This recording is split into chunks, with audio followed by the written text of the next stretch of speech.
ਵਾਹਿਗੁਰੂ ਜੀ ਕਾ ਖਾਲਸਾ ਵਾਹਿਗੁਰੂ ਜੀ ਕੀ ਫਤਿਹ। ਅੱਜ ਇੱਕ ਵਾਰ ਫਿਰ ਤੋਂ ਆਪ ਜੀ ਦੇ ਨਾਲ ਗੱਲਬਾਤ ਕਰਨ ਦੇ ਲਈ ਹਾਜ਼ਰ ਹੋਇਆ ਹਾਂ। ਪਰਸੋਂ ਆਪਾਂ ਲਾਈਵ ਹੋਏ ਸਾਂ ਤੇ ਆਪਾਂ ਵਿਚਾਰਾਂ ਕੀਤੀਆਂ ਸਨ ਕਿ ਜਦੋਂ ਅਸੀਂ ਬਾਣੀ ਸੁਣਦੇ ਹਾਂ, ਪੜ੍ਹਦੇ ਹਾਂ ਫੇਸਬੁੱਕ ਦੇ ਵਿੱਚ ਜਾਂ ਹੋਰ ਕਿਸੇ ਮੀਡੀਆ ਦੇ ਥਰੂ,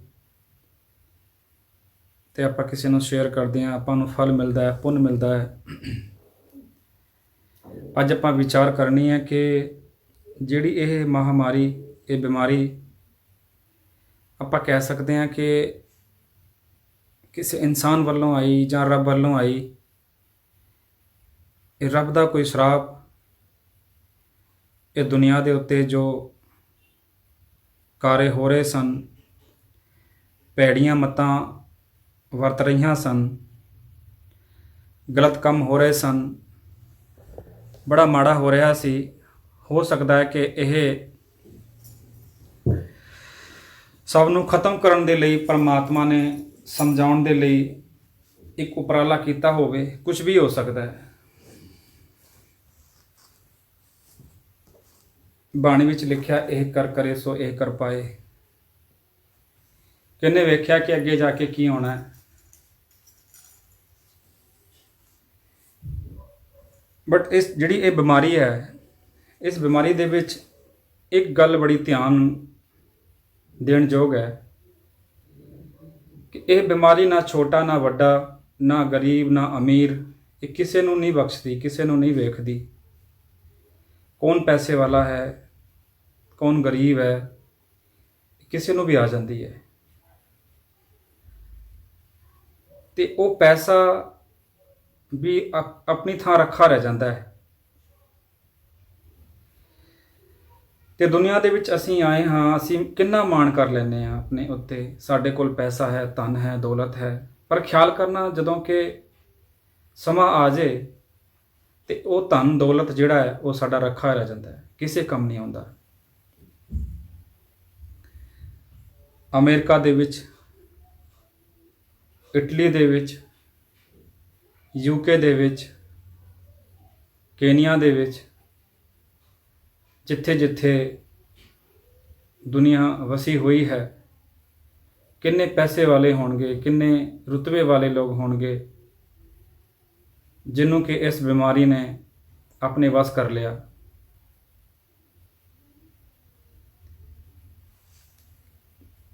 ਕਿੰਨੀ ਦੁਨੀਆ ਇਹਦੀ ਚਪੇਟ ਦੇ ਵਿੱਚ ਆ ਗਈ ਹੈ। ਭਾਵ ਕਿ ਇਹ ਬਿਮਾਰੀ ਕਿਸੇ ਨੂੰ ਨਹੀਂ ਵੇਖਦੀ। ਤੇ ਸਾਨੂੰ ਕੋਈ ਮਾਣ ਵੀ ਨਹੀਂ ਹੋਣਾ ਚਾਹੀਦਾ ਕਿ ਸਾਡੇ ਕੋਲ ਧਨ ਹੈ, ਦੌਲਤ ਬਹੁਤ ਹੈ, ਸਾਡੇ ਕੋਲ ਇਹ ਹੈ, ਸਾਡੇ ਕੋਲ ਉਹ ਹੈ। ਭਾਵ ਮਾਣ ਜਿਹੜਾ ਹੈ ਨਾ, ਉਹ ਮਾਣ ਕਿਸੇ ਦਾ ਨਹੀਂ ਰਹਿੰਦਾ। ਦੁਨੀਆ ਦੇ ਵਿੱਚ ਅਸੀਂ ਆਏ ਹਾਂ, ਹਰ ਇੱਕ ਚੀਜ਼ ਦੇ ਦੋ ਪਹਿਲੂ ਹੁੰਦੇ ਹਨ, ਕਾਲਾ ਤੇ ਗੋਰਾ, ਅੱਛਾ ਤੇ ਬੁਰਾ। ਤੇ ਉਸੇ ਤਰੀਕੇ ਦੇ ਨਾਲ ਜੰਮਣਾ ਤੇ ਮਰਨਾ ਇੱਕ ਦੂਜਾ ਪਹਿਲੂ ਹੈ। ਜਨਮੰ ਤਾਂ ਮਰਣੰ।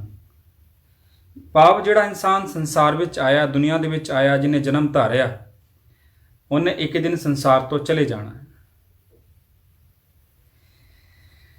ਤੇ ਅਸੀਂ ਸੰਸਾਰ ਵਿੱਚ ਰਹਿੰਦਿਆਂ ਹੋਇਆਂ ਜਿੰਨੀ ਮਰਜ਼ੀ ਧਨ ਦੌਲਤ ਰੁਤਬਾ ਖੱਟ ਲਈਏ, ਪਰ ਅੰਤ ਵੇਲੇ ਇਹ ਸਾਡੇ ਨਾਲ ਨਹੀਂ ਜਾਂਦਾ। ਸਾਡੇ ਨਾਲ ਕੀ ਜਾਂਦਾ? ਇੱਕ ਛਿਣ ਮਾਤਰ ਸਿਮਰਿਆ ਹੋਇਆ ਪਰਮਾਤਮਾ ਦਾ ਨਾਮ। ਗਨਕਾ ਸਾਰੀ ਉਮਰ ਬੇਸਵਾ ਦਾ ਕੰਮ ਕਰਦੀ ਰਹੀ। ਅਜਾਮਲ ਸਾਰੀ ਉਮਰ ਭੈੜੀ ਸੰਗਤ ਦੇ ਵਿੱਚ ਰਿਹਾ, ਪਰ ਅੰਤ ਵੇਲੇ ਤਿਨਾਂ ਨੇ ਰਾਮ ਸਿਮਰਿਆ, ਨਾਰਾਇਣ ਸਿਮਰਿਆ, ਉਹਨਾਂ ਦਾ ਪਾਰ ਉਤਾਰਾ ਹੋ ਗਿਆ। ਆਪਾਂ ਉਹਦੇ ਬਾਰੇ ਵੀ ਕੱਲ੍ਹ ਗੱਲ ਕਰਾਂਗੇ ਸੰਖੇਪ ਦੇ ਵਿੱਚ ਕਿ ਅਜਾਮਲ ਨੂੰ ਕਿਸ ਤਰੀਕੇ ਦੇ ਨਾਲ ਸੰਗਤ, ਭੈੜੀ ਸੰਗਤ ਮਿਲੀ।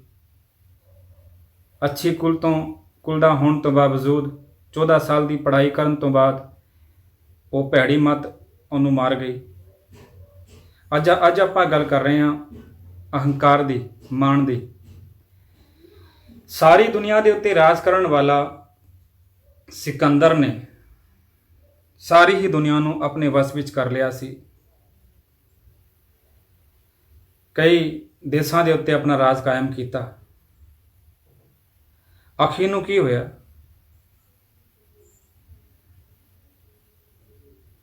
ਜਦੋਂ ਅਖੀਰਲਾ ਸਮਾਂ ਆਇਆ, ਉਹਦੇ ਨਾਲ ਕੀ ਗਿਆ? ਕੁਛ ਨਹੀਂ। ਤੇ ਕਿਸੇ ਸ਼ਾਇਰ ਨੇ ਬੜਾ ਸੋਹਣਾ ਲਿਖਿਆ।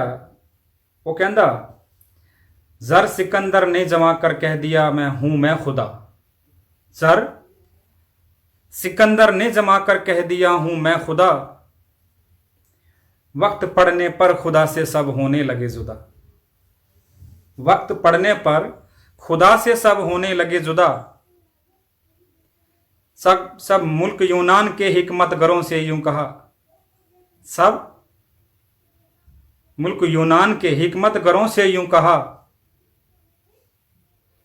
है कोई मौत की इस वक्त दवा।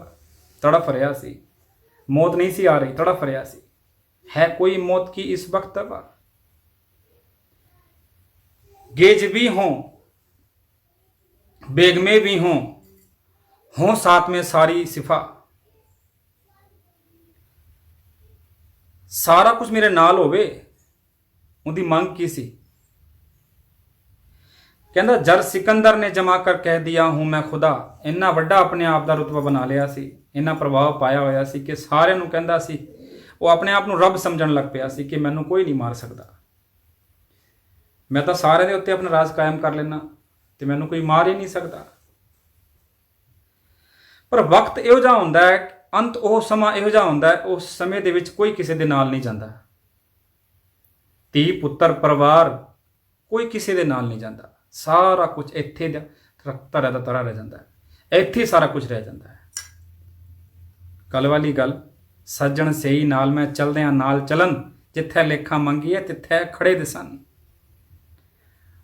ਹੁਣ ਸੱਜਣ ਦੀ ਗੱਲ ਆਪਾਂ ਪਰਸੋਂ ਕੀਤੀ ਸੀ ਤੇ ਅੱਜ ਆਪਾਂ ਗੱਲ ਕਰ ਰਹੇ ਹਾਂ ਸਿਕੰਦਰ ਦੀ।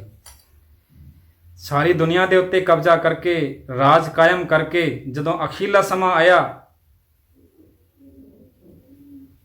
ਉਹ ਕੀ ਕਹਿੰਦੇ ਨੇ? ਉਹ ਕੀ ਕਹਿੰਦਾ? ਉਹਦੇ ਆਪ ਦੇ ਬਿਆਨ ਸਨ। ਉਹ ਕਹਿੰਦਾ ਕਿ गेज भी हों, बेगमे भी हों साथ में सारी सिपा। ਉਹਦੇ ਕੋਲ ਇੰਨਾ ਧਨ, ਇੰਨੀ ਦੌਲਤ, ਇੰਨਾ ਪੈਸਾ ਸੀ ਉਹਦੇ ਕੋਲ, ਇੰਨਾ ਰੁਤਬਾ ਸੀ ਆਪਣਾ, ਇੰਨਾ ਡਰ ਸੀ ਲੋਕਾਂ ਦੇ ਵਿੱਚ। ਉਹ ਕਹਿੰਦਾ ਉਹ ਡਰ, ਉਹ ਪੈਸਾ ਕਿਸੇ ਕੰਮ ਨਹੀਂ ਆਇਆ ਕਿ ਜਦੋਂ ਜਿਸ ਵੇਲੇ ਮੇਰਾ ਜਨਾਜ਼ਾ ਨਿਕਲੇ ਨਾ ਗਲੀ ਦੇ ਵਿੱਚ, ਮੇਰੇ ਹੱਥ ਬਾਹਰ ਐਦਾਂ ਖੋਲ ਦਿਓ, ਇਸ ਤਰੀਕੇ ਦੇ ਨਾਲ ਮੇਰੇ ਹੱਥਾਂ ਨੂੰ ਖੋਲ ਕੇ ਐਦਾਂ ਰੱਖ ਦਿਓ ਕਿ ਲੋਕੀ ਵੇਖ ਲੈਣ, ਖਲਕਤ ਵੇਖ ਲਵੇ ਕਿ ਸਾਰੀ ਉਮਰ ਪੈਸਾ ਕਮਾਇਆ, ਦੁਨੀਆ ਤੇ ਰਾਜ ਕੀਤਾ, ਉਹ ਸਿਕੰਦਰ ਪੈਸਾ ਨਹੀਂ ਲਿਜਾ ਸਕਿਆ ਤੇ ਤੁਸੀਂ ਕਿਵੇਂ ਲਿਜਾ ਸਕਦੇ ਹੋ? ਤੇ ਨਾਲ ਸਿਪਾ ਮੇਰੀ ਸਾਰੀ ਹੋਵੇ, ਘੋੜੇ ਹੋਣ, ਹਾਥੀ ਹੋਣ, ਮੇਰੀਆਂ ਬੇਗਮਾਂ ਸਾਰੀਆਂ ਹੋਣ ਸਾਥ ਮੇਂ ਸਾਰੀ ਸਿਪਾ। ਕਹਿੰਦੇ ਨੇ ਕਿ ਜਦੋਂ ਕਿ ਉਹਦੇ ਪੈਸੇ ਦਾ ਕਾਊਂਟ ਕੀਤਾ ਗਿਆ, ਉਹਦੇ ਪੈਸੇ ਨੂੰ ਗਿਣਿਆ ਗਿਆ, ਉਹਦੇ ਕੋਲ ਇੰਨਾ ਪੈਸਾ, ਧਨ ਦੌਲਤ ਸੀ ਕਿ ਉਹ ਉਹਦੀਆਂ 7 ਪੁਸ਼ਤਾਂ ਵੀ ਬੈਠ ਕੇ ਖਾਣ ਨਹੀਂ ਸੀ ਮੁੱਕ ਸਕਦਾ। ਇੰਨਾ ਪੈਸਾ ਕਮਾਇਆ ਸੀ ਉਹਨੇ, ਉਹਨਾਂ ਇੰਨਾ ਪੈਸਾ ਲੁੱਟਿਆ, ਜੋ ਕਮਾਇਆ, ਜੋ ਵੀ ਕੁਝ ਕੀਤਾ, ਉਹਦੇ ਕੋਲ ਇੰਨਾ ਧਨ ਦੌਲਤ ਸੀ। गेज भी हों, बेगमे भी हों साथ में सारी सिपा।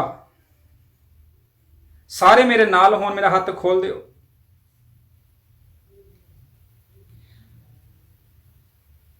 पता लगे लोगों को कि संसार विच खाली हथ इंसान खाली हथ आउंदा ते इस दुनिया तो खाली हथ ही चला जाता है।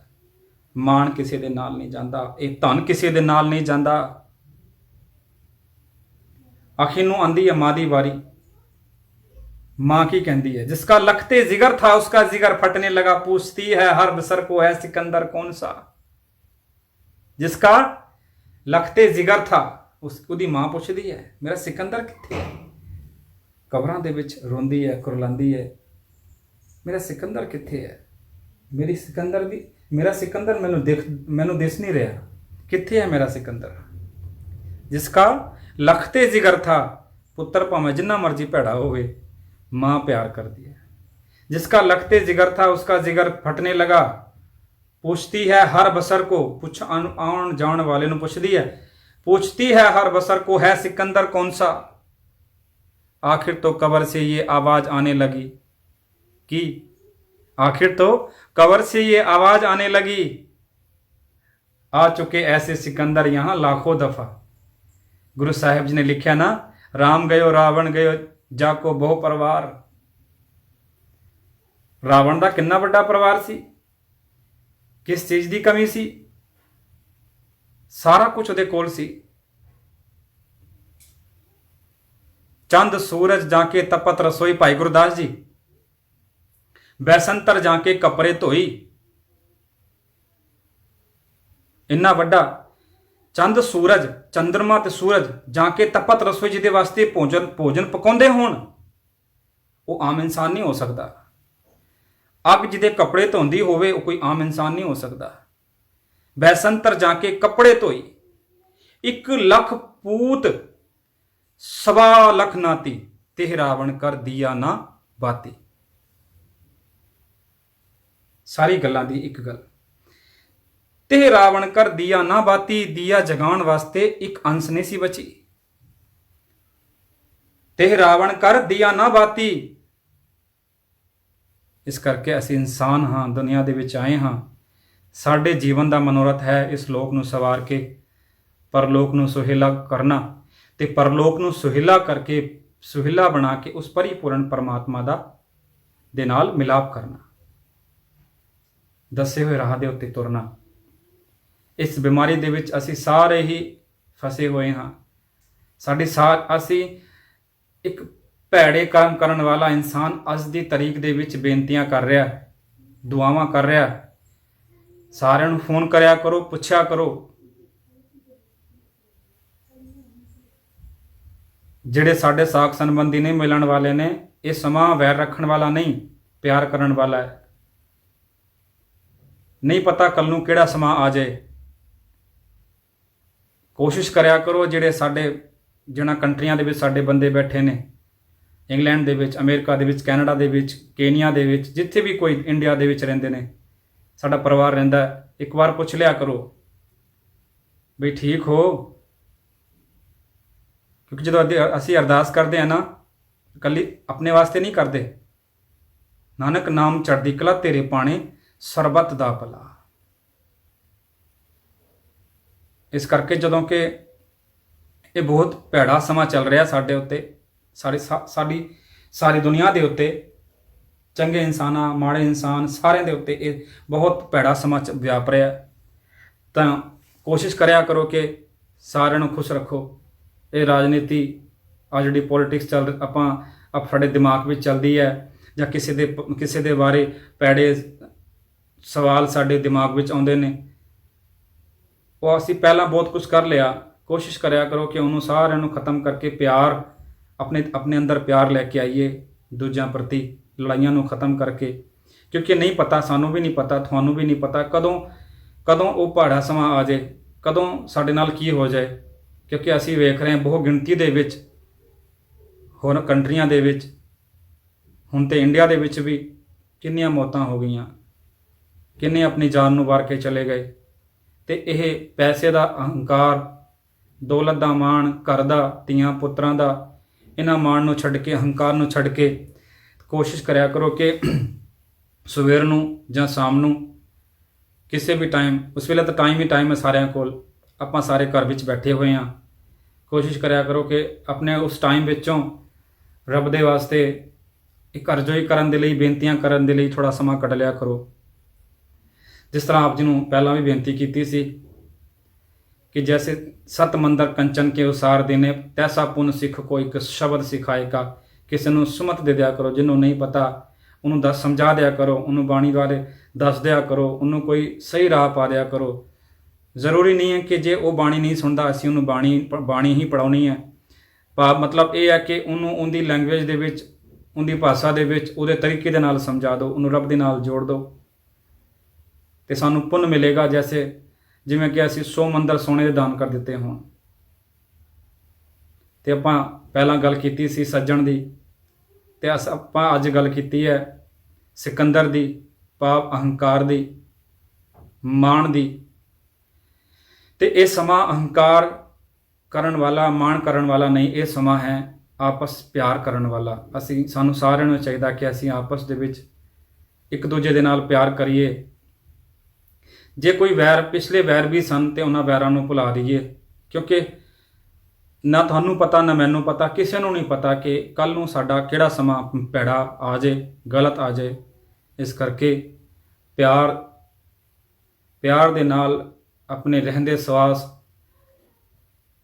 ਕਿਉਂਕਿ ਹਮ ਆਦਮੀ ਹਾਂ ਇੱਕਦਮੀ, ਅਸੀਂ ਇੱਕਦਮ ਦੇ ਇਨਸਾਨ ਹਾਂ। ਸਤਿਗੁਰੂ ਜੀ ਕਿਰਪਾ ਕਰਨ, ਬਖਸ਼ਿਸ਼ਾਂ ਕਰਨ। ਬਹੁਤ ਤੁਸੀਂ ਮਾਣ ਬਖਸ਼ਦੇ ਹੋ ਜੋ ਕਿ ਦਾਸ ਨੂੰ ਸੁਣਦੇ ਹੋ, ਪਾਠ ਸੁਣਦੇ ਹੋ। ਸਮੂਹ ਸੰਗਤਾਂ ਦਾ ਬਹੁਤ ਤਹਿ ਦਿਲੋਂ ਧੰਨਵਾਦ। ਕੋਸ਼ਿਸ਼ ਕਰਿਆ ਕਰੋ ਕਿ 7 ਵਜੇ ਅਸੀਂ ਆਨਲਾਈਨ ਹੁੰਦੇ ਹਾਂ। 7 ਤੋਂ 5 ਮਿੰਟ ਅੱਗੇ ਜਾਂ ਪਿੱਛੇ ਹੋ ਜਾਂਦੇ ਨੇ, ਪਰ 7 ਵਜੇ ਕੋਸ਼ਿਸ਼ ਕਰਦੇ ਹਾਂ ਕਿ ਅਸੀਂ ਆਨਲਾਈਨ ਹੋ ਜਾਈਏ। ਤੇ ਸਾਰੇ ਮਿਲ ਕੇ ਜੁੜ ਕੇ ਪਾਠ ਸੁਣਿਆ ਕਰੋ ਤੇ ਸ਼ੇਅਰ ਵੀ ਕਰਿਆ ਕਰੋ। ਤੇ ਆਪ ਜੀ ਦੇ ਨਾਲ ਵਿਚਾਰ ਕਰਦੇ ਹਾਂ। ਕਈ ਪ੍ਰਕਾਰ ਦੀਆਂ ਗਲਤੀਆਂ ਹੋ ਜਾਂਦੀਆਂ ਹਨ, ਕਿਉਂਕਿ ਇਨਸਾਨ ਜਿਹੜਾ ਉਹ ਗਲਤੀਆਂ ਦਾ ਪੁਤਲਾ ਹੈ। जो इंसान गलती ना करे उसे भगवान कहते हैं। जो इंसान गलती ना करे उसे भगवान कहते हैं। जो गलती करके मान ले उसे इंसान कहते हैं। जो गलती करके ना माने उसे शैतान कहते हैं। जो गलती पे गलती करे उसे हैवान कहते हैं। इंसान गलतियां दा पुतला है। फरीदा खालक खलक मैं खलक वसै रब माहे। साढ़े सारिਆਂ ਦੇ ਵਿੱਚ ਰੱਬ ਵਸਿਆ ਹੋਇਆ ਹੈ। ਸਤਿਗੁਰੂ ਜੀ ਕਿਰਪਾ ਕਰਨ। ਆਪ ਸਾਰੇ ਬਖਸ਼ਣਯੋਗ ਹੋ, ਬਖਸ਼ ਲੈਣਾ ਜੀ।